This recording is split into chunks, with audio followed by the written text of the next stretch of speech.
Hey, podcast listeners. This is Mackie Drew. I just wanted to let you know that this is the start of season 2, and we ran into a bit of a technical difficulty with Keegan. He switched recording locations, and there's a bit of an echo. But we should have it fixed by next week, so don't worry. Enjoy the podcast. They creep, they crawl, they swarm. They breed by the hundreds and outnumber us 1,000,000 to 1. Their combined efforts save and kill millions of us every year, and they are everywhere.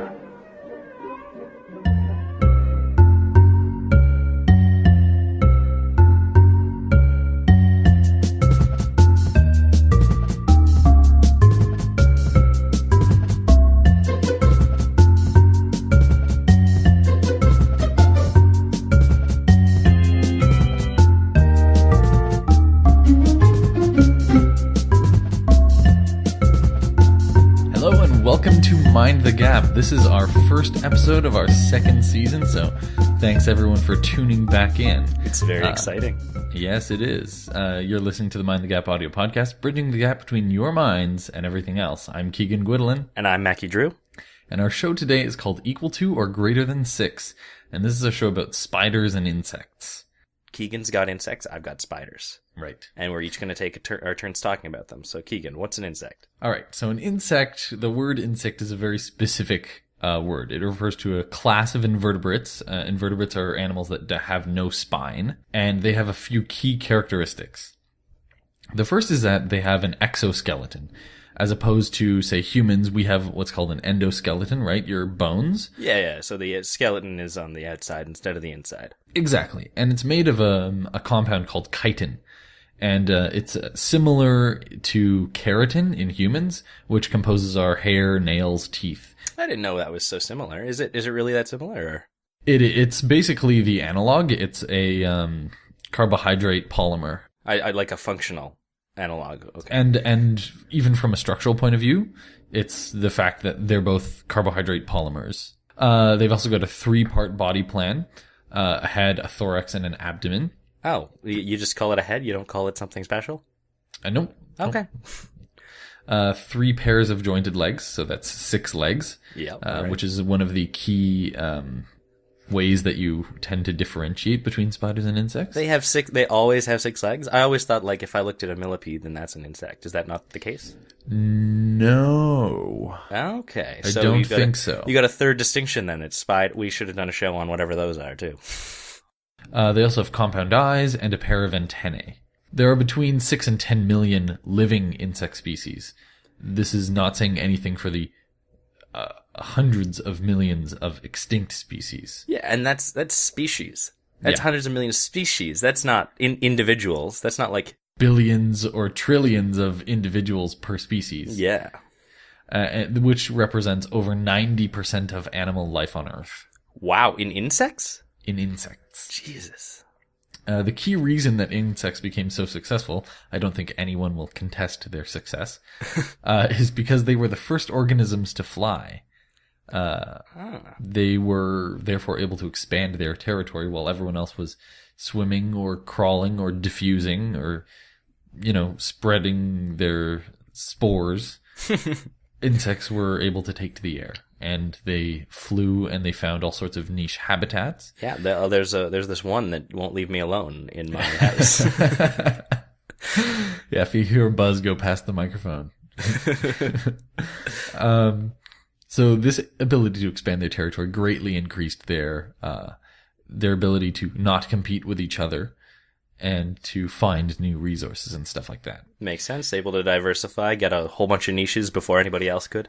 Exactly. And they've had major evolutionary effects on the rest of life on the planet. For instance, they were the first herbivores, and a lot of the defenses that we talked about in our plant episode last season were tailored by insects. Yeah, and you know what? There's coevolution with insects and plants. You know that, what was that? The Darwin found a long flower that had like a huge petal, and he said, well, that's a white flower, so that's a moth's flower, and that's going to be pollinated by a moth.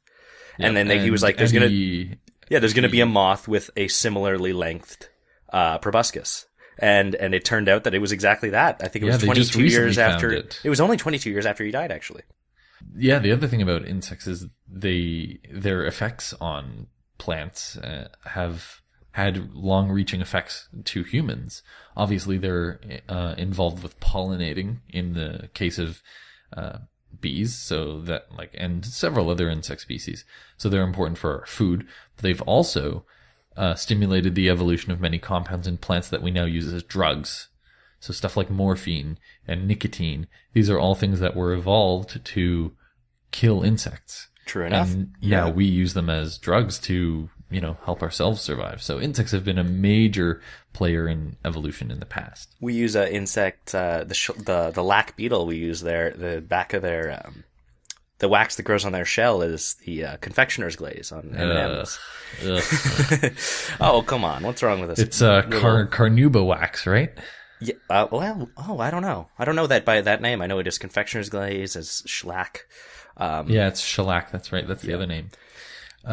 The other thing I wanted to mention about insects is that they undergo a major morphological change. And you'll know this as metamorphosis. And this is very distinct. No other animal undergoes metamorphosis like insects do. And all insects undergo either complete or incomplete metamorphosis as part of their development. So an incomplete metamorphosis is sort of a gradual change by undergoing a series of molts when the insect outgrows its exoskeleton, and it sort of slowly comes to resemble the adult, right? It's more of a gradient. Yeah. Whereas in complete metamorphosis, it is literally a complete metamorphosis. You would think that they are entirely different species if you were to look at them morphologically. So usually insects change 4 times. So they start as an egg. They come out as an embryo, a larva, and then they'll metamorphose into a pupa, which looks completely different, and then into the adult. So you're talking about your butterflies and whatnot, moths, exactly, wasps. Exactly. Aren't wasps do that sometimes or all the time? Yes. I thought I saw a wasp pupa once. So. Yeah, and the larva and the pupa often look quite similar between species, but the adults are always quite radically different. That's pretty cool. It's like a caterpie evolves into a metapod, evolves into a butterfree. Yeah, the thing is, what's cool about this is it's actually, they go into their, shell, and they basically melt. They turn into a goo, and then they reconstruct themselves from scratch. That's why it's so complete. It's really like a whole other thing. Yeah, and it's rare to see something that happened, something that evolved, that didn't also evolve in something else. Because the sort of rule of thumb of evolution is if it's useful, then it'll probably come up a couple of times. Yeah. We see that with the eye. We see that with flight. It's interesting that we haven't seen it with metamorphosis because it serves a lot of functions with eliminating competition within the species. Yeah. Right? If different stages. Yep. And the adult doesn't have to compete with, the very good point. The pupae for food, for space, for not getting eaten, all that sort of thing. Well, it's just a matter of time. So yeah. We'll see. So what do you got on spiders? A spider in particular is another arthropod, just like an insect, and it's in the order Araneae. Like the insects, they've got different body segments, but they actually have a slight difference in where you had the head and the thorax and the abdomen. They have a fused head and thorax, so it would be actually the cephalothorax. It's called. They're all air breathing. They all have 8 legs. Although sometimes they're not used as legs. They're all carnivores. Although some dabble in omnivorehood. They all do need to eat. They all do need to eat. Some dabble in omnivory. Indeed. All spiders make silk, but not all spin webs. Unlike insects, they don't have antennae. Sometimes they look like they do. Right. And there's 43,000 separate species, and that's more than 12 times the number of individual tigers in the wild. And it's just in species. Again, that's not individuals. That's 12 times the number of species than there are individual tigers. So, I have the daddy longlegs. You've heard of it, You're a child. They're like, don't touch that. That's the most poisonous thing in the world. Of course. You heard that? Well, I heard that, yeah, it's the most poisonous thing in the world, but it doesn't have fangs, so it can't bite you. It's extremely, the idea is generally that, oh, it's the most poisonous thing in the world, but the fangs are too short, so they can't Yeah, get exactly. at you. But it's not toxic at all. And it's not even a spider for that matter. Yeah. In most cases. Opiliones, right? Well, it depends. It depends where you are. The daddy longlegs is a name used for a number of different species, very different. Sometimes they are spiders, and it's not here in Canada. It is in the U.S. So Interesting. that's a thought. Yeah.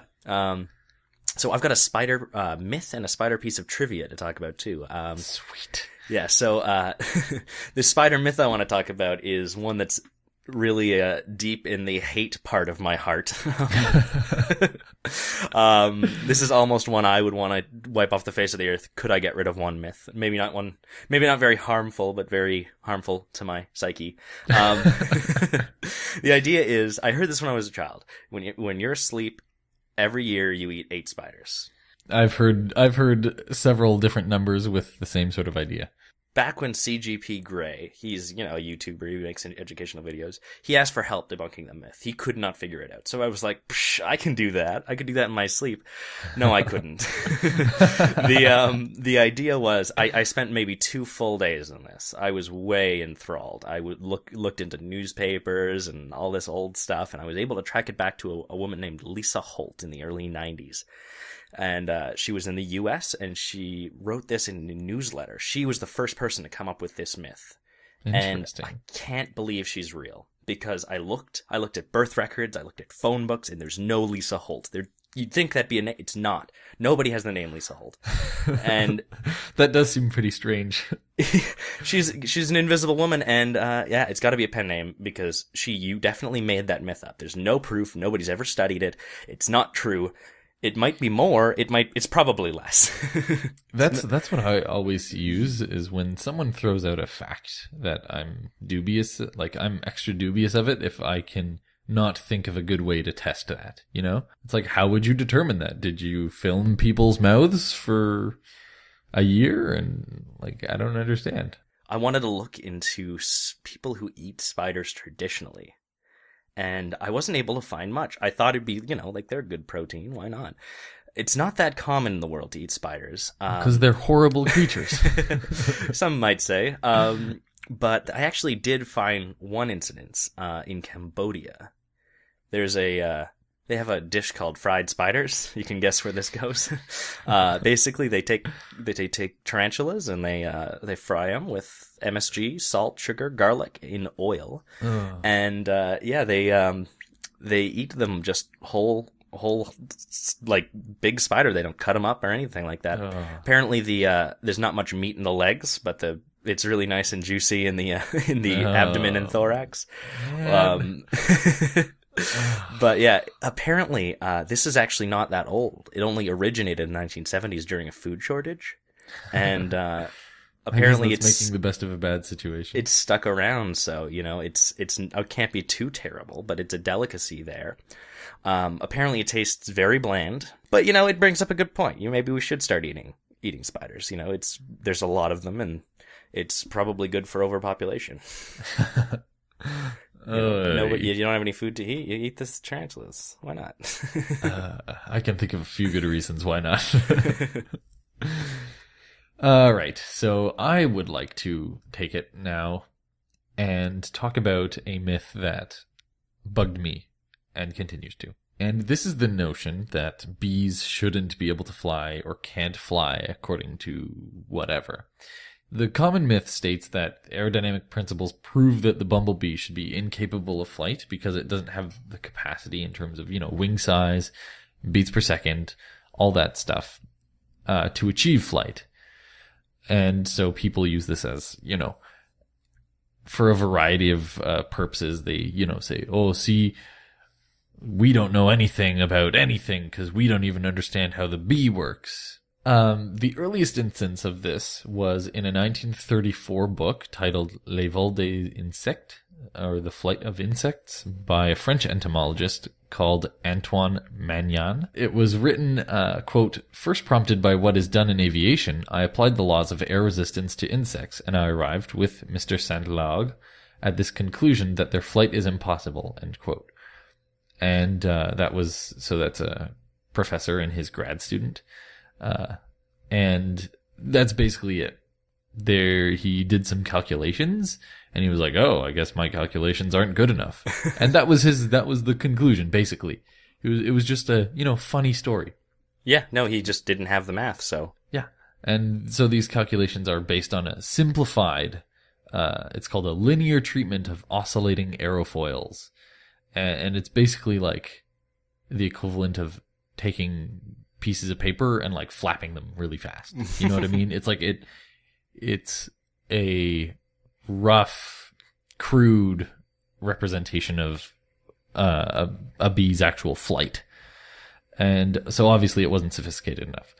More sophisticated analyses show that bumblebee can fly because its wings encounter what's called an aerodynamic stall in every flap cycle. So it's like, if you were to move your hand through water really quickly, it creates that vortex behind it. Yep. And that vortex is what creates lift in air. It rides the vortex then. It basically, every time it flaps its wings down, it creates that vortex above the wings, and that creates lift. And it does that on every single flap. Well, there you go. Yeah. Mystery solved. And bumblebees flap their wings very, very fast. 200 times per second fast. Nerves cannot fire 200 times per second. So what they do is these asynchronous muscles actually contract multiple times per nerve impulse. Oh, so they couldn't do like one. Right. They'd have to flap like 3 times each time they send that pulse. Okay. Right. It's not necessarily 3, but that's the idea. Whatever number, yeah. Yeah. And the other thing is they use what's called an indirect flight mechanism. And that's the equivalent of they basically have their wings attached to their thorax, and they can't move their wings. The only way they can flap their wings is by deforming their thorax. So it's the equivalent of taking, say, a bottle and squeezing it on between your fingers. So you're pressing it into like sort of an oblong shape, and then you're releasing it. And if you attach pieces of paper to that, and then you do that, it causes a flapping motion. That's very smart. That makes sense. And that's what they do. They use muscles to contract their thorax, and their wings are attached to the thorax, so the thorax deforms, and then it vibrates, and there's this whole big thing about how their thorax is tuned, and it oscillates just right to, fly and all that stuff. So it's really, really interesting mechanism, and not one that you'd expect, right? When you think of flight, you think of, like a bird flight, where they are physically flapping their wings with muscles in their wings. Yeah. Flight appears multiple times, but different ways. Yeah. So I guess science is safe for now then. Indeed. All right. Well, good then. Speaking of science, I'd like to talk about the benefits of spiders. Like people always say how gross they are. And they're not actually as useful as I assumed they'd be when I researched this. They have some benefits, possibly. Some people say they could be an effective pesticide, and that is like underway. They're talking about like teaching viruses to make like spider venom, or to like make spider venom and then distribute it onto a field, basically. And that would be harmful to insects, but not to humans. So, you'd be able to use like a very targeted system for pesticide delivery. And that would work. That'd be cool, but it's not currently there. It's a possibility. Mm-hmm. They make armor from spider silk. Really? Yeah. So they basically take the spider silk and wrap it around, and turns into a very strong bulletproof armor. That's very cool. Yeah. So they basically, the idea, they started doing this in the 90s, and they made a goat. They genetically engineered the goat to have spider silk proteins in the milk, and they extruded it from that. And that was the idea, being able to make it in a more massive scale, because spiders are small. They don't make enough silk to make armor all the time. Yeah. So it's easier to milk a goat than it is to milk a spider. I'm literally picturing a spider like crocheting a bulletproof vest from its own silk. Now you get to picture a goat squirting out armor through its Stop nipples. All right. Yes. Anyway, so yeah, medical benefits. You'll probably be interested in this. Indeed. It apparently has promise treating cardiac arrhythmia, Alzheimer's, and erectile dysfunction, of course. Of course. The venom, that is. The venom of the spiders. And Right. there's not like good numbers on these yet, so there are studies showing some benefit, but I wasn't comfortable quoting these numbers here because they may be misleading or, too Premature. promising. Like they wouldn't, like they always look more promising than they actually course, are. of So course. I kind of want to leave that out. If you're really interested, go check it out. But those are some good things that maybe they could do in the future. But yeah, I have a quote about how many people die from spiders. People fear spiders all the time, especially if you're in Australia where everything's poisonous, and I'll tell you in a moment. But apparently not many people die from spiders. And, it's in the entirety of the 20th century, there's only 100 recorded deaths from spider bites. Really? Yeah. So, I mean, there could have been Amazing. more, but that's a lot less than you'd think. Yeah. So you really shouldn't worry about them so much. I mean, they're gross and they might tickle your neck, but they're not that deadly. Well, on that note, I picked out a selection of the most dangerous insects. Yeah, see, I don't like insects generally, so I think this will be good for me. Yeah, so this is not spiders, obviously. This is insects. So I'm not throwing in, the black widow with all that poison and stuff. So Yeah. So the first one I've got is an insect called Hemiptera, and these are commonly called kissing bugs. And these are bugs that have like a little proboscis, and it's sharp. And most of the insects in this sort of group, they use these probes to stick into plants, and they suck out, the Nectar, sap and Yeah. not nectar. They suck out like the actual phloem fluid. Okay. The phloem transports like sugar, basically sugary water to the Yeah, parts maybe of the plant. maybe So that's what we should clarify what a proboscis is, because we've said it a couple times. Right. So it's basically a sharp tongue. You can think of it as, Yeah, that thing and they poking use out it of as a a fly? straw. Yeah. Yeah, that thing in its mouth. It's got that like long tube, and then it's got this like fatter end. Yeah, that's a proboscis. Yeah. It's just a feeding mouth part, basically. So these kissing bugs, they, instead of feeding on plants, they feed on large animals. They feed on the blood of large animals. And the issue, of course, is the transmission of diseases. So these guys carry Chagas disease. And this is a horrible disease that causes, swelling at first. It's not too bad. However, this can lay dormant for a long time. And then you can start developing some serious symptoms. Heart disease, malformation of the intestines. Ugh. Yeah. How? I'm don't know? not sure of the exact mechanism yet. What a letdown. I'm sorry. But Chagas disease is usually fatal. Another insect is the Asian hornet, which is 3 inches when it's full grown. I've which seen is pictures huge. of this. Yeah, so 20 to 30 of these guys can decimate a hive of honeybees, and do regularly. well, they eat honeybees or something? No, they just, I don't know, they find, they're like territorial and stuff like that, so. Their sting is lethal due to a variety of toxins. Acetylcholine in the stinger causes intense pain. That's a neurotransmitter in humans. The enzymes in the sting venom they actually dissolve human tissue. Venom attracts other hornets to attack as well. Oh, God. And these guys can sting repeatedly. So, Did they cause a lot of deaths, I guess, or? not a ton. See, they're not. They're not human killers. They're just meanies. I see. Yeah. We've also got African ants. So these guys, you can get 20 million ants in a single colony. And basically, they eat what's around them. And once they've eaten everything that's around them, they go on a march. And they destroy everything in their path. Everything. Until they get food. Wow. How's that sustainable? Well, Not so much. it's not sustainable for anything around them. I see. To give you an idea of what 20 million ants on a march is like, people have asphyxiated and like basically drowned in ants. Oh, God. Yeah. So this is a lot of ants we're talking. Yeah. So trouble. Wasps. Most of the deaths result because of anaphylaxis. An allergic reaction. So if you're allergic to wasps, that's trouble. Locusts kill by destroying massive amounts of crops. These guys can eat an entire field of crops in a remarkably short amount of time, which can starve thousands of people and does starve thousands of people every year. I didn't know this, but the locusts, they're like grasshoppers, and then they like transform when there's enough of them, and then they go on a rampage. Isn't that it? They start off as they were normal, or I thought they were a distinct no. species. They basically they're grasshoppers, and once they get to a certain like density, then they transform. They change colors. They get bigger, and then they go on a rampage. It's crazy. I had no idea. That is nuts.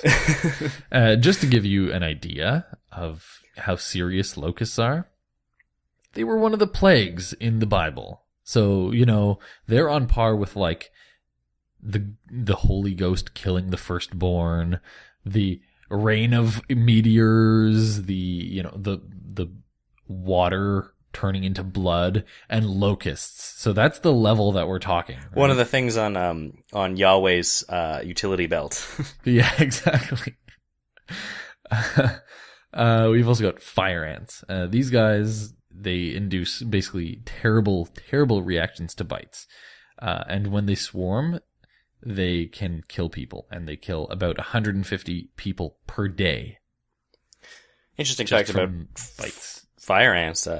Monkeys eat them. Fascinating. Yeah, they eat them because and as far as we can tell, because they're macho. It's a similar kind of phenomenon to us eating spicy food. Oh, really? Yeah, like they know it burns, but they do it anyway. That's flavor. Yeah.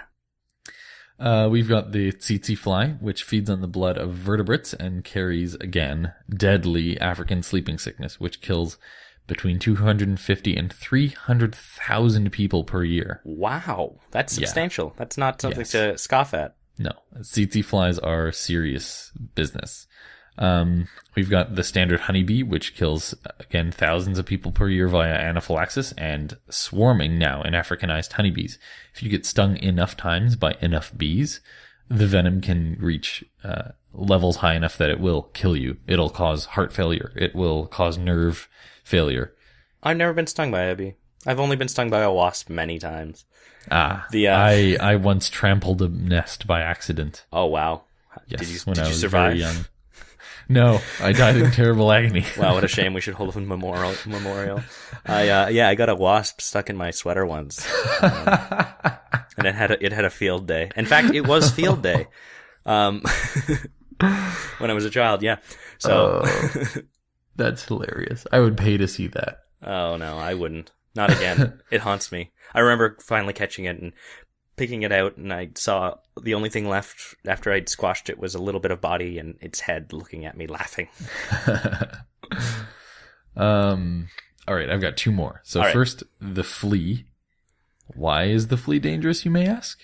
Well, the flea spreads bubonic plague. Okay, well, that enough said. Right? Yeah. And finally, the mosquito, which again, you may think is a harmless nuisance, but it again carries bloodborne diseases, specifically malaria, and malaria kills hundreds of millions of people per year. Still? More deaths than every other insect combined. Wow. Wait, what? I thought you said wasps were the most. No. Wasps kill a lot. Most. But it's all because of anaphylaxis. Yeah, okay. Right? All right, fair enough. Okay. Yeah, so those are my, I guess, 10 deadliest insects. Okay, well, I have an unlisted number of world's coolest spiders, so we'll pick it up a little bit. I've got one. The first one is a pack hunting spider. So most spiders hate each other. They're not antisocial losers. And then the Therodon nigroannulata, I can't say that word. Basically form packs of over 1,000, and they'll hang on the bottom of leaves in forests, and they'll dangle a single line down each. When an insect comes across, triggers one of the like lines, they all swarm down and then Oh my gosh. dozens of them will eat. So, but That's terrifying. we don't have to worry about them. Don't worry. They're mostly in Ecuador. And the bites, even with the thousands, are minor to humans. They're tiny little things, but they pack a wall up to small insects and whatnot. That is terrifying. Indeed. Remind me to never, ever, ever, ever, ever, ever, ever go to Ecuador, ever. We'll have to cancel our trip later this year. There's also a spider called the ant mimic. Basically, they want to mimic their prey. So there's actually a whole bunch of different spiders that do this, and a whole bunch of different classifications of spiders. And basically, they look a lot like ants. Look this up. Look ant mimic up. It's amazing. They take two of their legs and they make them look like antenna. And that's funny.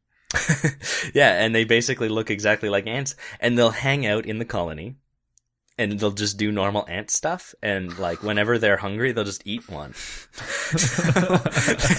They live in a buffet. So yeah, sometimes it's not about predation though. It's about like just avoiding their own predators. Right. So right. Not always to their benefit, but I thought that was pretty cool. Yeah. Yeah, the Mastophora spiders are my next one. They're closely related to the orb weavers, the ones that the classic spider web makers. Of course. And they'll fish, so they'll have a single strand, and they'll have a massive globule. They're not fishing in water. They're fishing. It's like fishing. They basically like cast a line with a big globule of sticky solution. It's sweet. And it has hormones in it and whatnot, pheromones rather. And basically they lure their prey, and they have specific pheromones in for a specific moth variety in each of their things. So they'll only. Do they like choose? They're like, today I want this kind of moth. Not quite. No, it's more like a niche thing. They only hunt that one type of moth. Ah, I see. So yeah, they only hunt the male actually. So they put out the female pheromone. So yeah, they have really great camouflage. If you look a picture of these online, you'll think you're looking at a snail's shell or maybe bird poop. But yeah, they don't even look like a spider, really, far from. But yeah, so there's another a diving spider, a diving bell spider, and it's the only actual spider that's able to live in an aquatic environment. So there's water spiders, but they're not spiders. Right. But right.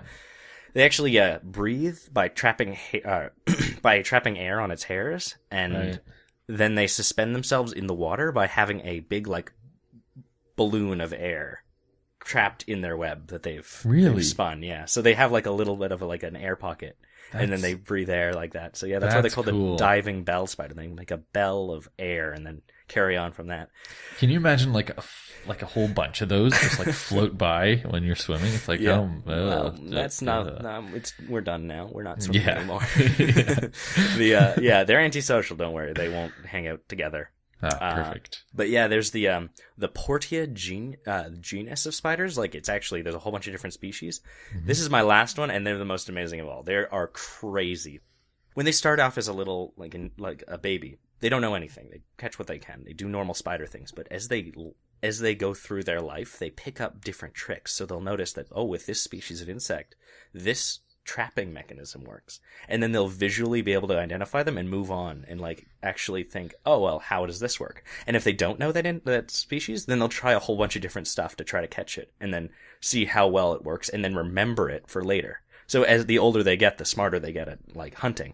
They're actually learning. Crazy. Really great. Yeah. So there's some of their hunting techniques. They're a jumping spider, so they can jump at them just outright.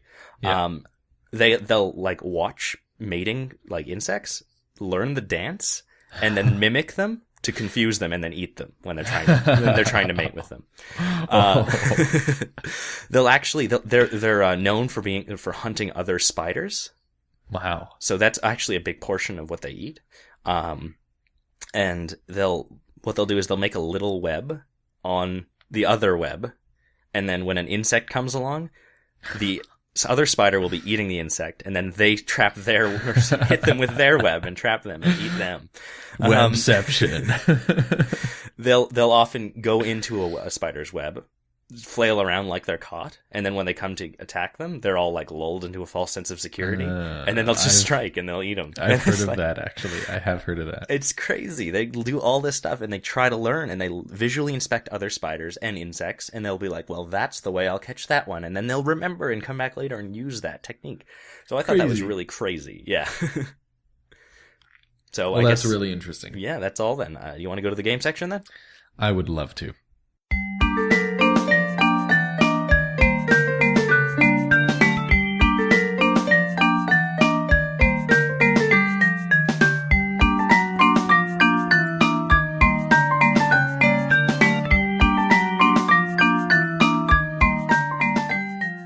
All right, welcome to our game section. And to start us off, what do you think of this, Mackie? Do you kill spiders when you see them? Yeah, it depends. If it was on me, yeah, I'm going to smack it. But if it's just hanging around, or it's on the ceiling, or it's a chore for me to do, now I'll leave it. I've fed spiders to my hamster. They eat spiders. They do that. They eat insects and spiders, and yeah, it really seemed to enjoy that. So I'll kill them. I mean, I don't care. Yeah. But see, I think the thing for me is if they are moving. I don't like it when they move. If there's a spider and he's like chilling in the corner, and I like enter and exit the room and then come back and he's still there, I'm like, all right. Yeah, you're no risk to me. Exactly. But if they're moving around, I'm like, I don't know if I like that. Fair enough. Yeah. All right, well, I guess it's time to go into the 5-minute challenge. And yes. If you joined us last season, you know that last season, end of the season, we decided we're not going to do a challenge cross-season. So this week, we're going to be doing a challenge, but I'm going to explain the rules first. So the idea with the 5-minute challenge is each week we'll alternate challenging each other to learn about a specific topic, and you only get 5 minutes to do the research. So the person who challenged you will come next week with a full comprehensive view of actually that topic, and then you'll try to give as much information as you can, and if you get something wrong or you miss something, then we'll correct you. Right. So this week I decided to challenge you to learn as much as possible in 5 minutes about the cocaine vaccine. Now, sounds good. Yeah. That's right up my alley. Yeah, that'll be good. Because I'm a huge cocaine addict. Oh, yeah. Well, about that. So, yeah, I guess we'll go into the quiz. So, I did the quiz this week. I'm so excited. Yeah, now I kind of did this a little bit different. So, you know how you can just do it a little bit related? It's just a little bit related. So, you really like straddling that line. Yeah, I do. So, you know, there's more than one kind of bug. There's computer bugs. I see. You know, they affect us in everyday life and business, and they cost the U.S. economy an estimated $59 billion a year in productivity and damages. Wow. But I'm going to talk about a different kind of computer bug today. My quiz is called Bugs That Bite. B-Y-T-E. Haha. And the idea here is I'm going to this is a throwback to last season, your worst quiz performance ever. Oh. I made up incidences that resulted in people dying from computer mess ups. Wow. So this is all deaths coming from glitches or sure. mess ups. And I've made them up or they're real. And you have to tell me whether I made them up or they're real. There's 6 questions. So okay. See how good you can do. Okay. All right. Here's number 1. Oh, by the way, I've had somebody get a perfect on this. So. Oh, jeez. So, okay, number 1. 8 people died and 20 were critically injured when radiation therapy software miscalculated the proper dose, exposing patients to fatal levels of radiation. I'm going to say that's true. You're going to say that's true. It is. All right. Yes, one so far. Right. Oh, yes. The physicians who were legally required to double check that software were charged for murder, but they were not found guilty. And that was in the year 2000. So that's good to know, I guess. Number 2. In 1993, new air traffic control software had a racing flaw, causing misinterpretation of altitude in the tracking software. This led to mid-air collision of 2 passenger planes. There was 566 either missing or dead, with just over 100 survivors. Did you mention a year? No. Wait, yes, I did. 1993. Because I do think I remember something like that. Okay, I'm going to say it's true. No, I made it up. Total nonsense. That didn't happen. I don't know what a racing flaw is. I made that up too. I was going to ask too. Yeah, it sounded legit. Damn it. All right. Number 3. During the Cold War, a bug in Soviet software failed to filter out false missile detections caused by sunlight reflecting off of cloud tops. This falsely indicated the United States had launched 5 ballistic missiles, causing the Russians to consider returning nuclear fire. Ooh. This did not end up in deaths, clearly, by the story, but it could have. Yeah. All right, I'm going to say yes, that's true. That's true. It is true. Yes. All right. So I think I heard something about that. yeah, the Soviet duty officer had a funny feeling in his gut and reasoned if the U.S. was really attacking, they would launch more than 5 missiles. So he reported the apparent attack as a false alarm, and that happened in 1983. All right. So number 4. 2 years before the Chernobyl disaster, a radiation leak in reactor number 4, the same reactor as the disaster, caused the death of 8 workers after being exposed to a deadly dose of radiation. This was easily avoidable, but a new safety system was not turned on after the old one was disabled. I think that's true. I think I heard about that. No, it's false. Sorry, I made that up, but it was based on a true story. In 1982, a partial core meltdown occurred in reactor number 1 at the Chernobyl plant. The extent of the accident was not made public until years later. All right, that's what I've been thinking of. Nobody died, though, so that is the clincher. Right. So, all right, number 5. A Canadian radiation therapy machine malfunctioned, delivering lethal radiation doses to patients. 3 people died and 3 more were critically injured. How is this distinct from the first one? It's Canadian. I'm going to say you made it up then. You're going to say I made it up? No, it's real. Oh my god. You're terrible at this. Oh man. But yeah, the machine had an error that accidentally allowed technicians to configure the machine to fire in a high powered mode rather than the low power mode that was, why does it even have a high powered mode? Just in case. In case Superman needs radiation. Like what? It depends, on the extent of the need. The death that you want to cause to the person. Yeah. Sometimes you want to kill them really fast. You Exactly. need the high setting. That happened in 1985, by the way. So it happened 15 years earlier than the other one. All right, last one. So what are you at? 1? No, I think you got 2 so far. During the Gulf War, an American missile defense system in Saudi Arabia failed to intercept an incoming missile, which destroyed an American army barracks, killing 28 soldiers and injuring 100. I don't know. Come on, use your knowledge of things. True. True? It is true. All right. A software rounding error incorrectly calculated the time, causing the Patriot system to ignore the incoming Scud missile in 1991. All right. So what do you think? All right, quiz? Hard. I'm sorry. I won't do that anymore. I think I didn't do as poorly on that one as I did on the astronomy one, though. I know. I think you got 1 maybe on the other one. You got 3 on this? I got 2 3 or 3 on this one. Yeah. So almost pass. Okay. Yeah. All right. All right. Well, that's our show. I don't think I mentioned the title to this show. It was equal to or greater than 6. So that was the title of this show. Email your comments and questions to mindthegaphosts@gmail.com. Our next show will be called Level Infinity Vegan, which is really something that we all aspire to be. Subscribe to us on YouTube, iTunes, or the podcast video choice, and also be sure to like or rate us depending on your platform. Thanks for listening.